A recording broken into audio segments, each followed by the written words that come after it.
Selepas event Prophetic Direction, ada satu kalimat yang terus muncul dalam batin saya, yaitu pesta akbar sudah dimulai. Hal itu membuat roh saya berkobar-kobar. Saya yakin sekali, investasi firman dan roh yang telah nyata dalam hidup kita sebagai orang percaya akan membuat kita bersinar di tengah kegelapan dunia. Yesaya 60 ayat 1 menulis, "Bangkitlah, menjadi teranglah, sebab terangmu datang dan kemuliaan Tuhan terbit atasmu." Kisah Rasul 1 ayat yang ke-8 dalam terjemahan baru menuliskan, "Tetapi kamu akan menerima kuasa kalau Roh Kudus turun ke atas kamu, dan kamu akan menjadi saksiku di Yerusalem dan di seluruh Yudea dan Samaria dan sampai ke ujung bumi."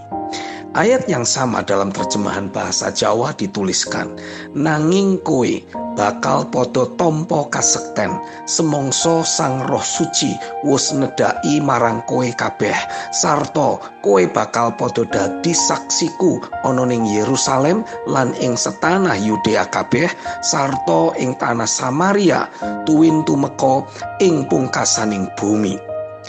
Menarik memperhatikan ayat firman dalam terjemahan bahasa Jawa, di mana kata kuasa ditulis dengan kata kasekten yang berarti kesaktian. Perhatikan kisah Petrus di bawah ini dalam Kisah Rasul 5 ayat 15.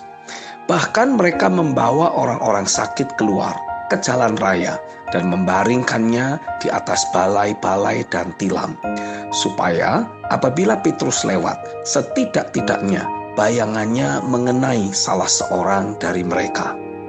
Sakti bukan? Sangat sakti sekali.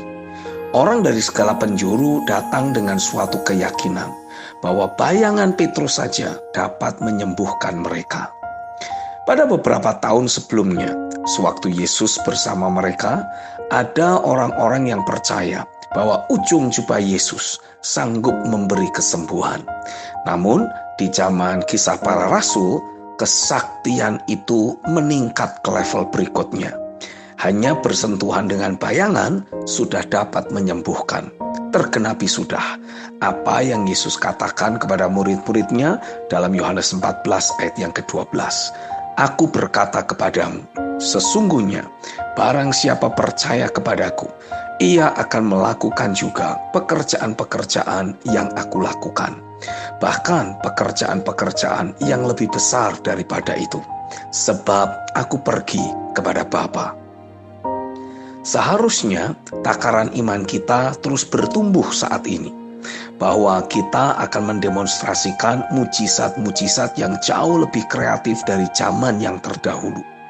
Jika pada saat itu dibutuhkan demonstrasi mujizat yang luar biasa untuk menarik orang datang pada pesta kerajaan, apalagi di masa sekarang, kita sangat membutuhkan mujizat kreatif. Berbicara tentang iman yang mengalahkan dunia akan selalu bersandingan dengan berbagai manifestasi mujizat yang kreatif.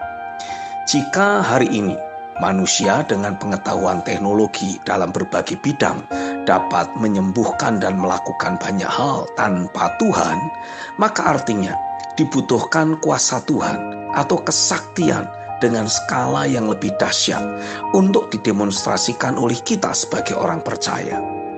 Invasi kerajaan sorga di atas bumi ini sedang datang. Sebagaimana di zaman Kisah Para Rasul mereka melakukan banyak mujizat, maka akan terjadi kembali dengan skala yang lebih besar. Dari rumah-rumah akan terjadi kegoncangan rohani atas kota. Dalam Kisah Rasul 1 ayat yang ke-13 dari terjemahan firman Allah yang hidup dituliskan, "Setibanya di kota, mereka mengadakan persekutuan doa di ruang atas, di rumah tempat mereka menumpang."